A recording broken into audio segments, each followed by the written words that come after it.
Hello mga ka-loners, di ko pala nagawa ng video. Dapat nung May 16 pala ako gumawa ng video. Di ko nagawa ng video, late na pala. So, ano ko lang sa inyo, i-share ko lang sa inyo kung alam ko nababasa nyo na yan sa inyong mga social media, sa wall ninyo, lalo na sa Facebook, regarding po sa new policy ni Pag-ibig ngayon. Starting nga pala nitong May 16, 2025, may pagbabago na sa policy kay Pag-ibig, lalong-lalo na po sa kanilang provident. When we say provident, ito yung sa mga loans, kung mag-avail tayo ng loans sa kanila. So, starting May 16, ito ay may impact ito lalo na sa mga self-employed or mga voluntary, kasi starting May 16 nga, pwede na po makapag-loan ang isang Pag-ibig member na merong 12 months or isang taon na nakapaghulog sa Pag-ibig. So, halimbawa, meron ka ng TAV na 5,000 or sa loob ng isang taon may 5,000 ka ng savings sa Pag-ibig, pwede mo nang ma-loan yung 4-5 mo doon. So, pwede ka nang mag-loan. Tapos, tumaano na yung terms ng pagbabayad ay pwede na hanggang 3 years at pwede mo rin siyang gawing 1 year to pay lang din. So kung gusto mo i-shorten ang pagbabayad, pwede.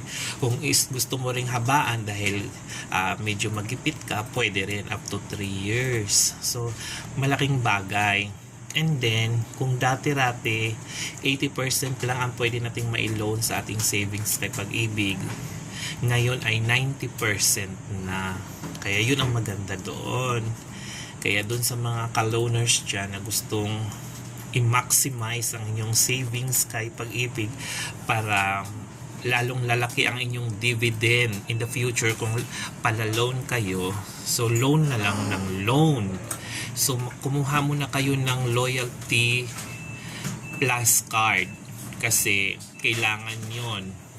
Kasi hindi po kayo makakapag-loan kung wala kayong Loyalty Plus card. So ulit, napakagandang programa ni Pag-ibig ngayon.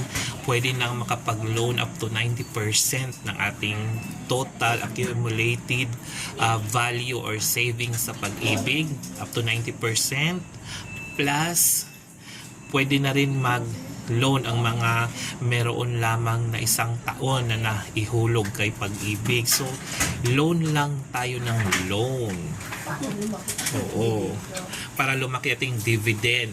Kasi tayo din ang magbe-benefit niyan or kayo din ang magbe-benefit niyan pag lumaki ang savings nyo kay Pag-ibig. Kasi pag kayo ay umabot na sa optional na 15 years na optional na pwedeng i-withdraw ang inyong pera, malaki ang mawi-withdraw nyo. Or kung gusto nyo naman umabot sa maturity na 240 months or equivalent of 20 years, mas lalong malaki na ang mawi-withdraw ninyo. So, loan na lang ng loan. Okay? Yun lang.